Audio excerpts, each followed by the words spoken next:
माझ्या प्रिय मित्रांनो, आजच्या ह्या 10व्या अधिवेशनासाठी म्हणजे जुन्या करारावरील अभ्यासक्रमात मी आपणा सगळ्यांचं हार्दिक स्वागत करीत आहे। आणि माझ्या प्रिय मित्रांनो,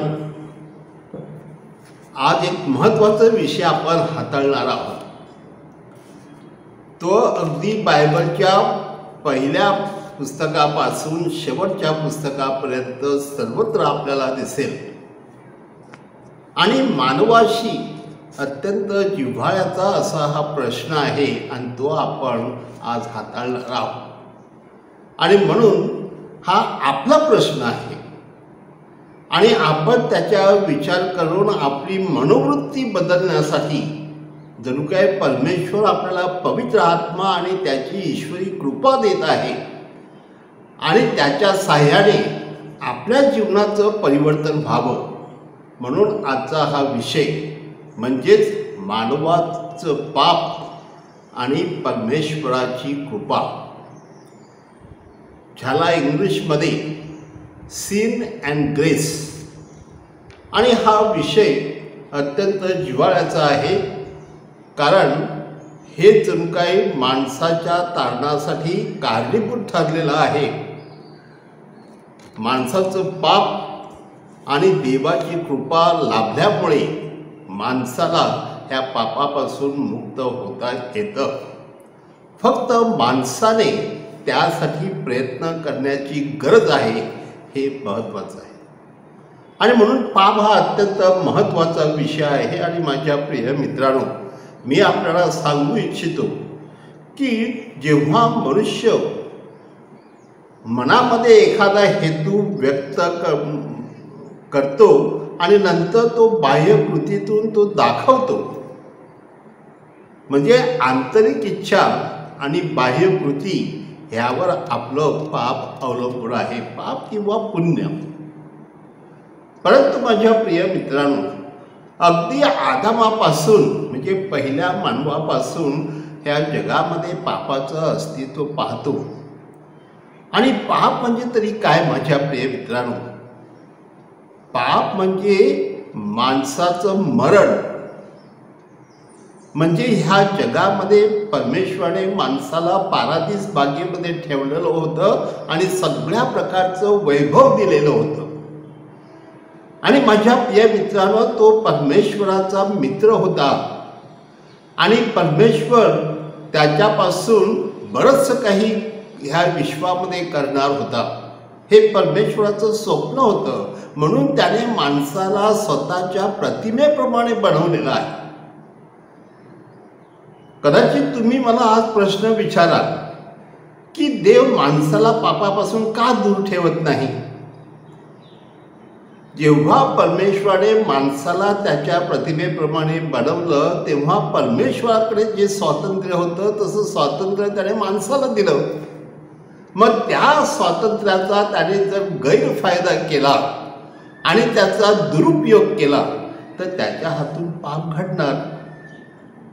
आणि त्यासाठी परमेश्वराने नुसतं स्वातंत्र्य दिलं नाही, तर सतत विवेकबुद्धी दिलेली आहे आणि त्या सतत विवेकबुद्धीनुसार त्याचा वापर करून त्याने खरोखर आपल्या स्वातंत्र्याचा सदुपयोग करावा आणि परमेश्वराचं राज्य वाढवावं किंवा परमेश्वराचं राज्य पसरवावं, ही त्या देवाची इच्छा होती।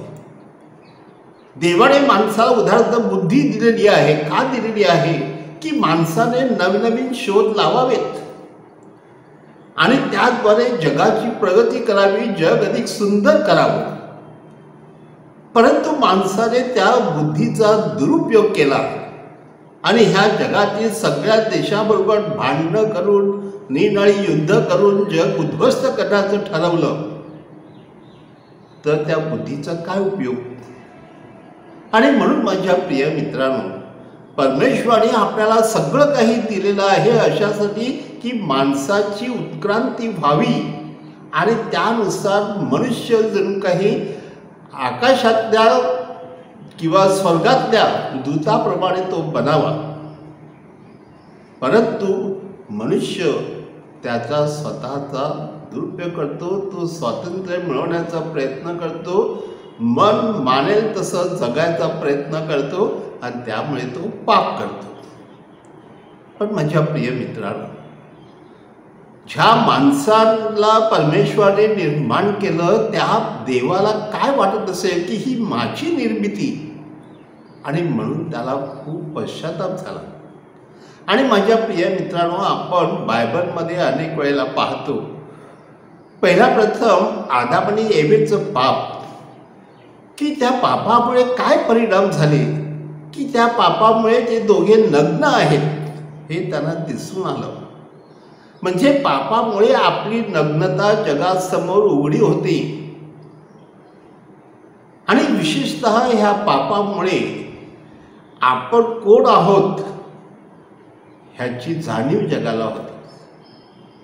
म्हणून माझ्या प्रिय मित्रांनो, आज मी आपल्याला सांगू इच्छितो की परमेश्वराने आपल्याला जी कृपा आणि कृपेचं दान दिलेलं आहे ते आजच्या अधिवेशनामध्ये आपण पाहणारच आहोत. परंतु माझ्या प्रिय मित्रांनो, की माणसाने त्या कृपेचा वापर न करता केवळ आपल्या स्वातंत्र्याचा दुरुपयोग केला आणि पाप निर्माण केलं आणि त्या पापाची हळूहळू वाढ झाली. आणि म्हणून माझ्या प्रिय मित्र, आपण पुढे देखील पाहतो की उत्पत्तीच्या अध्याय 4:8 की हे पाप वाढत जातं आणि त्याच्या मुलांमध्ये, आदाम आणि एवेच्या मुलांमध्ये सगळं भांडणं सुरू होतात आणि नंतर एक दुसऱ्याचा खून करतो, म्हणजे रक्तपात करतो. आणि त्यामुळे आपल्याला 10 आज्ञेमध्ये दिलेलं आहे की माणसाने खून करू नये. हो माझ्या प्रिय मित्रांनो, जर आपण अगोदर पाहिलं की जेव्हा परमेश्वराने आदामासाठी एवा निर्माण केली आणि त्या एवेला पाहिल्यानंतर आदामाला एवढा आनंद झाला आणि तो सांगतोय, हे माझ्या हाडाचं हाड आणि हे माझ्या मांसाचं मांस आहे. आणि माझ्या प्रिय मित्रांनो, जेव्हा तिने पाप केलं आणि आदामाला पाप करायला लावलं, तेव्हा ते मांसाचं मांस आणि हाडाचं हाड जणू काय त्याच्या पायातला काटा बनला. आणि नंतर त्याला पश्चाताप झाला की कुठे देवाने मला ही पत्नी दिली. माझ्या प्रिय मित्रांनो, ह्या पापामुळे माणूस गुलाम बनतो, सैतानाचा गुलाम बनतो. आणि विशेषतः त्यामुळे देवामध्ये सुद्धा एक नवीन विचार येतो की ही पृथ्वी, हा माणूस जो माझ्या प्रतिमेप्रमाणे मी बनवला होता, तो आता इतका सैतान बनलेला आहे. मग अशा ह्या माणसाची काय गरज, मग त्यापेक्षा आपण ही पृथ्वी नष्ट केलेली बरी. म्हणून उत्पत्तीच्या अध्याय 6 जेव्हा आपण जलप्रलय पाहतो, त्या जलप्रलयामध्ये सुद्धा आपल्याला दिसून येईल की परमेश्वर ही पृथ्वी नष्ट करतो. आणि माझ्या प्रिय मित्रांनो, परमेश्वर त्या ठिकाणी आपल्याला जणू काही दाखवतो आहे की पाप म्हणजेच माणसाचं मरण आहे. विशेषतः यहेजकेल पुस्तकामध्ये अध्याय 18:4 आपल्याला दाखवण्यात आलेलं आहे की ह्या पापामुळे माणूस मरतो, माणूस नष्ट होतो. आणि माझ्या प्रिय मित्रांनो, त्या ठिकाणी जुन्या काळात सुद्धा आपल्याला अभिमलेखाची एक चांगली गोष्ट सांगितलेली आहे की अभिमलेख स्वतः इतका गर्विष्ठ बनला आणि त्याने सांगितलं की माझे एवढे भाऊ आहेत आणि त्याची काय गरज आहे आणि ते सगळे राजे होणार का, तर त्यापेक्षा एक राजा, म्हणजे 30 राजे होण्यापेक्षा एक राजा अधिक उत्तम. आणि त्याने काही लोकांच्या सहकार्याने आपल्या सगळ्या भावांची कत्तल करून टाकली. आणि त्यावेळेला देवाला फार वाईट वाटलं. आणि नंतर आपण जर पाहिलं, विशेषतः जर शास्त्रे ह्या पुस्तकामध्ये अध्याय 9 1 ते 6 आणि त्यानंतर सुद्धा 22च्या पलीकडे आपण पाहिलं तर आपल्याला दिसून येईल की परमेश्वर ह्या अभिमलेखाचा नाश करतो, त्याचा नाश होतो. कारण पाप इतकं भयंकर त्याच्या जीवनात शिरतं आणि तो इतका बेफाम झालेला असतो की त्याला वाटतं की मी ह्या जगामध्ये काहीही करू शकतो. माणसाच्या शक्तीचा, बुद्धीचा, अधिकाराचा दुरुपयोग. आणि म्हणून ह्या जगामध्ये आपण पाहतो, विशेषतः राजकारणामध्ये जे लोक भ्रष्टाचार करतात, दुसऱ्यांचा खून करतात, ह्या सगळ्या जगामध्ये आपण पाहतो की मनुष्य एवढा महाभयंकर बनतो की तो नाशाला पोहोचतो. आणि माझ्या प्रिय मित्रांनो, आपल्याला जुन्या काळामध्ये दाविदाची गोष्ट ठाऊक आहे. आणि विशेषतः आपण शमूएल शमूएलच्या दुसऱ्या पुस्तकामध्ये जर आपण पाहिलं तर त्या ठिकाणी दावीद हा व्यभिचाराचं पाप करतो आणि त्याबद्दल जेव्हा परमेश्वराचा संदेष्टा, जेव्हा नाथान संदेष्टा येऊन त्याला त्या पापाची आठवण करून देतो, तेव्हा त्याला इतकं वाईट वाटतं आणि म्हणून तो राखेमध्ये बसतो आणि पश्चाताप करतो आणि रडतो आणि दाखवतो की हे पाप त्याच्या हातून घडायला नको होतं आणि त्याच्या घरामध्ये जो काही इतिहास घडत आहे हे जणू काय त्याच्या पापामुळे असं त्याला दिसून आलं. म्हणजेच माझ्या प्रिय मित्रांनो, पापाचे परिणाम किती भयंकर आहेत हे आपल्याला दिसतं. आणि म्हणून विशेषतः इर्मयाच्या पुस्तकामध्ये अध्याय 2:29 आपल्याला सांगण्यात आलेलं आहे की मनुष्य पाप करताना जणू काही आंदोलन करतो देवाविरुद्ध आणि देवाविरुद्ध जणू काही तो संघर्ष करून त्याला वाटतं की मी ह्या जगामध्ये मला देव नको आहे, मला माझं स्वतःच्या विचाराप्रमाणे मला जगता आलं पाहिजे. आणि म्हणून माझ्या प्रिय मित्रांनो, तोच इर्मया आपल्याला सांगतो आहे विशेषतः अध्याय 17:2 की हे पाप जणू काय त्याच्या हृदयावरती कोरलेलं आहे, म्हणजे त्या पापाशिवाय तो जगूच शकत नाही आणि ते पाप जणू काय त्याच्या जीवाशी एवढं एकरूप झालेलं आहे की पाप आणि तो विभक्त होऊ शकत नाही. म्हणजे माझ्या प्रिय मित्रांनो, ह्या सगळ्या संघर्षातून आपल्याला असं दिसून येईल. उदाहरणार्थ आपण पुढे जेव्हा आपण शमूएलच्या पुस्तकामध्ये पाहतो सॅम्युएल, आणि त्या ठिकाणी आपण पाहतो की एली आणि त्याची मुलं, म्हणजे एलीने आपल्या मुलांना नीती शिक्षण दिलेलं नाही आणि त्यामुळे ही मुलं नीतिभ्रष्ट बनलेली आहेत असं देखील आपल्याला 1 शमूएलच्या पुस्तकामध्ये, पहिल्या पुस्तकामध्ये अध्याय 3:13 सांगितलेलं आहे की ही मुलं पापी बनलेली आहेत म्हणून परमेश्वराने त्या एली घराण्याचा जणू काय नायनाट केलेला आहे, हद्दपार केलेला आहे. आणि म्हणून माझ्या प्रिय मित्रांनो, शमूएल हा त्या राष्ट्राचा जणू काही संदेष्टा बनतो, त्या मंदिराचा प्रमुख बनतो, कारण परमेश्वराने त्याला जी कृपा दिलेली असते त्या कृपेमध्ये हा शमूएल वाढलेला आहे आणि तो अत्यंत नम्र आणि नीतिमान आहे आणि परमेश्वराच्या शब्दाप्रमाणे जगणारा तो माणूस आहे. हो माझ्या प्रिय मित्रांनो, बायबलच्या सगळ्या संदेष्टांनी आपल्याला ह्या पापाच्या विरुद्ध शिकवण दिलेली आहे. ह्याविषयी अजिबात शंका नाही. विशेष करून जेव्हा आपण शमूएल म्हणतो, अध्याय शमूएल पहिलं पुस्तक अध्याय 1 तर त्यामध्ये सुद्धा आपल्याला 3 ते 11 ह्यामध्ये अध्याय 3:11 की माणूस हा पापी बनून तो नीतिभ्रष्ट बनलेला आहे आणि पापामुळे तो त्याच्या डोळ्यामध्ये जणू काही काळोख आहे, त्याला काही दिसत नाही.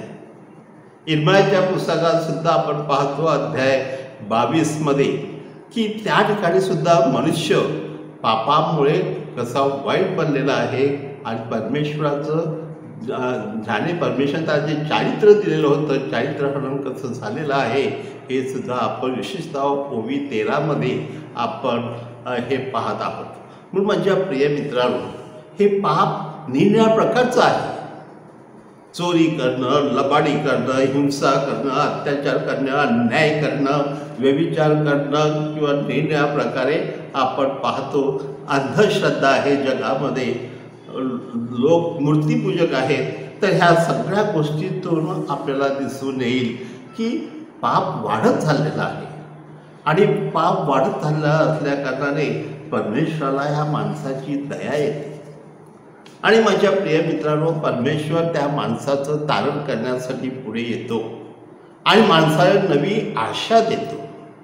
आणि म्हणून आपल्याला नव्या करारातसुद्धा रोम करार अध्याय 12:21 आपल्याला सांगितलेलं आहे की चांगल्याने वाईटाचा नाश व्हावा म्हणून परमेश्वर त्याचे प्रयत्न करत आहे.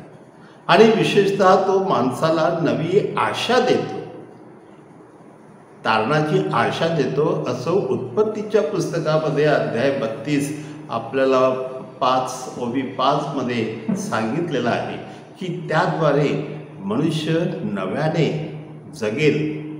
कारण परमेश्वर माणसाला नवी आशा दाखवतो, नवे विचार दाखवतो, सकारात्मक बनवतो आणि सकारात्मक दृष्टिकोनातून तो माणसाला चांगलं अधिक नीतिमान बनण्यासाठी तो मदत करतो. हो माझ्या प्रिय मित्रांनो, आपण जर पाहिलं की ही परमेश्वराची कृपा आपल्याला अगदी म्हणजे 3ऱ्याच अध्यायामध्ये उत्पत्तीच्या दिलेली आहे की ज्या वेळेला परमेश्वर सांगतो की मी आता एक नवीन तारणारा तुमच्यामध्ये निर्माण करील की स्त्री एवेला सांगतो की मी नवीन स्त्री निर्माण करील आणि ती स्त्री ही त्या सर्पाचं डोकं ठेचेल. म्हणजे तेव्हाच परमेश्वर ही नवी आशा आपल्यामध्ये निर्माण करतो आणि त्याप्रमाणे त्या विश्वासाने आपण जगावं आणि पुढे अधिक पापापासून दूर राहून नीतिमान बनावं ही त्या परमेश्वराची अपेक्षा आहे. म्हणून माझ्या प्रिय मित्रांनो, आज जेव्हा आपण हे पाहतो की ह्या पापाचे परिणाम काय झालेले आहेत जगामध्ये, की मनुष्य संकटात सापडलेला आहे, त्याला मरण आलेलं आहे, तो गुलामगिरीत आहे, तो अनेक वेळेला अपयशी ठरतो. आणि अनेक उदाहरणार्थ त्या दिवशी आपण याकोब ह्याचं जीवन पाहिलं आणि याकोबाच्या जीवनामध्ये अनेकदा अपयश आले, संकट आले. कशामुळे? कारण तो परमेश्वराचं ऐकत नाही आणि स्वतःच्या मनाप्रमाणे, स्वतःच्या योजनेप्रमाणे जीवन जगतो आणि पाप करतो. आणि म्हणून माझ्या प्रिय मित्रांनो, ह्या जीवनामध्ये जे काय अनेक वाईट अन्याय अत्याचार आहेत हे सगळं घडतात. कधी कधी आपण पाहतो एखादी तरुणीसुद्धा किती निष्पाप असते, ती कुठेतरी जाते आणि काही लोक तिच्यावरती हल्ला करतात, अन्याय अत्याचार करतात आणि तिचं जीवन बर्बाद करतात. ह्या सगळ्या गोष्टींमुळे आपल्याला हे दिसून येईल की परमेश्वर हा वाईटातून चांगलं निर्माण करण्याचा प्रयत्न करतो आहे, परंतु माणसाने त्याला साथ देणं हे आवश्यक आहे. म्हणजे ह्या पापाचा ऊत आलेला आहे असं होशेया आपल्याला सांगतो आहे. आणि म्हणून अशा वेळेला होशे म्हणा किंवा आमोस म्हणा, आमोससुद्धा आपल्याला अध्याय 4:1 ह्या पापाविरुद्ध सांगतो आहे.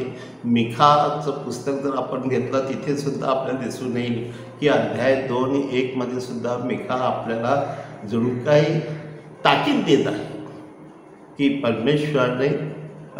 परमेश्वराच्या प्रेमावर जगा आणि पापापासून माणसाने दूर व्हा. आणि माझ्या प्रिय मित्रांनो, ह्या सगळ्या गोष्टीतून आपल्याला दिसून येतं की परमेश्वर एका बाजूने त्याचं माणसाशी नातं जोडत आहे. कारण परमेश्वराने अब्राहमला तसं वचन दिलेलं आहे, परमेश्वराने मोशेला तसं वचन दिलेलं आहे, परमेश्वराने दाविदाला तसं वचन दिलेलं आहे. आणि त्यामुळे संपूर्ण इस्रायल हा परमेश्वराचा आहे आणि परमेश्वर प्रयत्न करीत आहे की माझा एक देश सुधारला तर त्याच्यापासून सगळे देश सुधारतील आणि देवाकडे येतील आणि त्यामुळे माणसाचं कल्याण होईल. आणि म्हणून माझ्या प्रिय मित्रांनो, हे जी काही गोष्टी उदाहरणार्थ आपण नैसर्गिक आपत्ती बघतो आणि आपण अनुवाद पुस्तकामध्ये जर पाहिलं तर अध्याय 28:5 मध्ये सुद्धा आपल्याला दिलेला आहे, किंवा अध्याय ओवी 15 पुढे वाचलं तर आपल्याला दिसून येईल की ही नैसर्गिक जी आपत्ती येते हे माणसाच्या पापामुळे, की आपण ह्या निसर्गाची अधोगती करतो आणि त्यामुळे मनुष्य देवावरती अन्याय करतो. आणि माझ्या प्रिय मित्रांनो, जसं आपण म्हणतो की लोखंडाला तसा गंज चढतो, तसं माणसाच्या हृदयाला पापाचा गंज चढतो.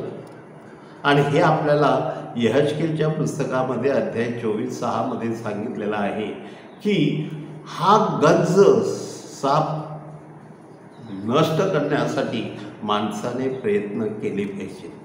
हो माझ्या प्रिय मित्रांनो, आज आपण ह्या गोष्टीकडे विचार करूया की माणूस स्वतःचं तोंड काळं करतो. असे इर्मया आपल्याला सांगतो की 7:19 मध्ये, अध्याय 7:19 मध्ये इर्मया सांगण्याचा उद्देश काय आहे की हा देवाकडून संदेश घेऊन आलेला आहे की माणसाने देवाचं प्रेम, आजपर्यंत देवाने त्यांच्यासाठी केलेल्या सगळ्या चांगल्या गोष्टी आठवाव्यात आणि परमेश्वर जसा नीतिमान आहे तसं माणसाने नीतिमान बनावं आणि त्याद्वारे स्वतःचं आणि समाजाचं कल्याण करावं, ही अपेक्षा तो त्या ठिकाणी व्यक्त करतो. आणि म्हणून माझ्या प्रिय मित्रांनो, आज जर आपण ह्या ठिकाणी पाहिलं की परमेश्वर एका बाजूने रागावलेला आहे. तो काय सांगतो की जिवंत पाण्याचा झरा तुम्ही सोडलेला आहे आणि फुटकी हौद तुम्ही तुमच्यासाठी निर्माण केलेले आहेत, असं इर्मया त्याच्या पुस्तकामध्ये 2:13 या ओवीमध्ये सांगत आहे. म्हणजे माझ्या प्रिय मित्रांनो, की मनुष्य खरोखर जिवंत पाण्याचा झरा विसरतो आणि त्याची गोडी विसरतो आणि ते किती मधुर आहे, ते किती स्वच्छ आहे, चांगलं आहे हे तो विसरतो आणि अयोग्य मार्गाने जातो. म्हणजे परमेश्वराचं प्रेम आपण चाखतो का आणि चाखत आहोत का, ह्या गोष्टीकडे आपण लक्ष द्या. म्हणून परमेश्वर रागाने म्हणतो की जणू काही प्रत्येक उंच डोंगरावरती आणि ह्या जगातील सगळ्या गोष्टी ज्या आहेत त्या नष्ट करण्यासाठी आणि खोल दरीतून सुद्धा, की त्या दोन्ही गोष्टी नष्ट करण्यासाठी परमेश्वर प्रयत्न करणार आहे, कारण त्यामुळे माणूस बिघडलेला आहे. म्हणजे प्रत्येक उंच डोंगरावर किंवा हिरव्या झाडाखाली ह्या गोष्टी घडत आहेत, नको त्या गोष्टी घडत आहेत, हे इर्मया अध्याय 3 मध्ये आपल्याला सांगतो आहे. आणि म्हणून माझ्या प्रिय मित्रांनो, आपण आजच्या ह्या अधिवेशनाकडे पाहत असताना हेच लक्षात घेऊया की परमेश्वर आपल्याला सांगतोय, जणू काही ताकीद देत आहे की ही माणसाची नग्नता झाकण्यासाठी मी त्याला तागाची किंवा लोकरची जी वस्त्र दिलेली आहे ती मी हिरावून घेईन आणि त्याला तसंच सोडेन आणि त्याचे सगळे उत्सव यात्रा मी सगळे नष्ट करेन, बंद करेन. हे होशिया देखील अध्याय 2:9 मध्ये आपल्याला सांगत आहे. म्हणजे परमेश्वर किती रागावलेला आहे आणि परमेश्वराने आपल्याला ह्या सगळ्या गोष्टी ज्या दिलेल्या आहेत, म्हणजे त्याने चांगलं उत्तम पीक आपल्याला दिलेलं आहे, धान्य दिलेलं आहे, हंगामाच्या वेळेला आपल्याला मोठा द्राक्षरस दिलेला आहे, म्हणजे सुख संपन्नता दिलेली आहे. हे सगळं तो परत हिरावून घेणार आहे, हा त्याचा राग त्या ठिकाणी तो व्यक्त करतो. परंतु पुन्हा माझ्या प्रिय मित्रांनो, जेव्हा संदेष्टे ह्या परमेश्वराकडे प्रार्थना करतात आणि दयेची याचना करतात, त्यावेळेला परमेश्वराला जो काही ते सांगत आहे की हे परमेश्वरा, तू राग तुझा विसर आणि माणसांना क्षमा कर, की माणसाचं तारण व्हावं, कारण मनुष्य फार वाईट बनलेला आहे. आणि म्हणून परमेश्वराची क्षमा आणि माणसाने परतावं देवाकडे हे किती आवश्यक आहे, हे तो आपल्याला विलाप गीत अध्याय 5:21 मध्ये आपल्याला सांगत आहे. आणि माझ्या प्रिय मित्रांनो, तो असे सांगत आहे की जे विखुरलेले आहेत त्यांना मी शोधीन, त्यांना एकत्र आणेन आणि त्यासाठी मी स्वतः पुढाकार घेईन असं यहेजकेल देखील पुन्हा एकदा आपल्याला अध्याय 34मध्ये सांगतो आहे। कारण देवाची इच्छा आहे की सगळ्या माणसाचं तारण व्हावं आणि त्यासाठी तो स्वतः पुढाकार घेऊन शोधणार आहे आणि त्या लोकांना तो परमेश्वराकडे वळवणार आहे। आणि म्हणून दुसऱ्या बाजूने त्याची दया देखील आपण पाहतो, कारण तो आपल्याला सांगतो की मी सर्व माणसांना नवा आत्मा आणि नवं हृदय देईन। बघा, यहेजकेलमध्ये अध्याय 36-46मध्ये आपल्याला दिसेल की परमेश्वर माणसाला नवं हृदय, नवा आत्मा देतो। म्हणजे तो पुन्हा किती दयाळू आहे, किती क्षमाशील आहे, तो आपल्यावर किती दया करतो, प्रेम करतो।